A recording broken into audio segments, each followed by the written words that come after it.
Girac et Maître Jim, grâce à l'aventure Robinson, on s'est rapprochés.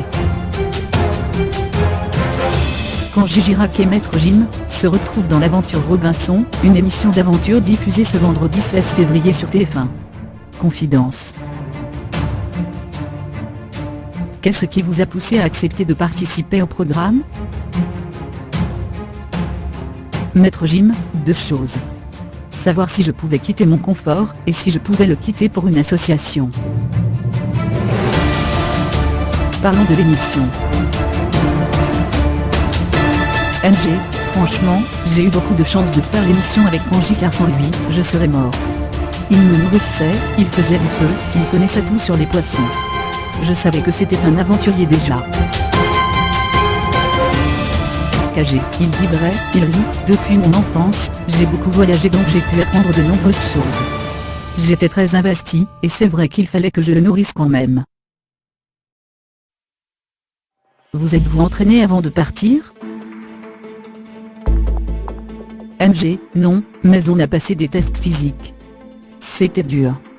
On nous demandait de pédaler jusqu'à épuisement, voir à quel moment on pouvait mourir.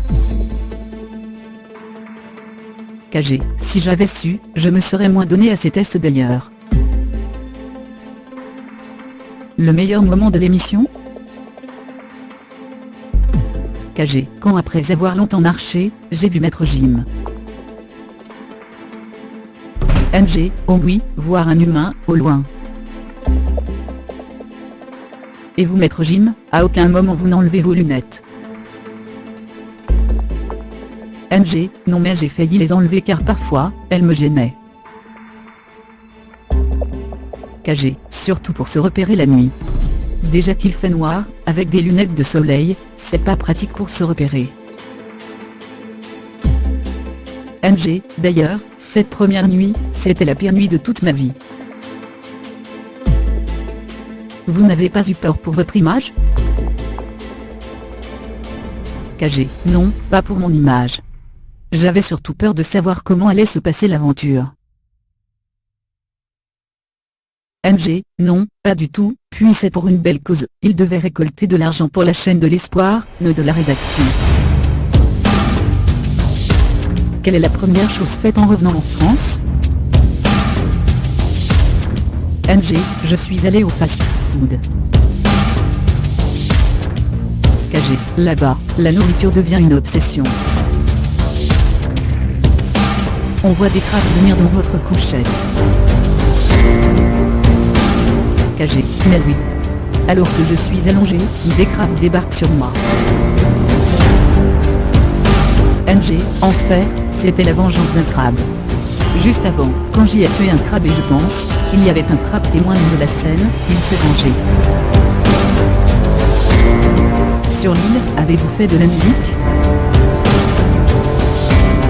NG, oui. Quand j'ai vu que Kanji avait emporté sa guitare, je me suis dit qu'on était sauvés. KG, quand on a réussi à faire du feu, on a pu faire pas mal de choses ensuite, comme de la musique. Avez-vous gardé contact après le tournage? NG, oui.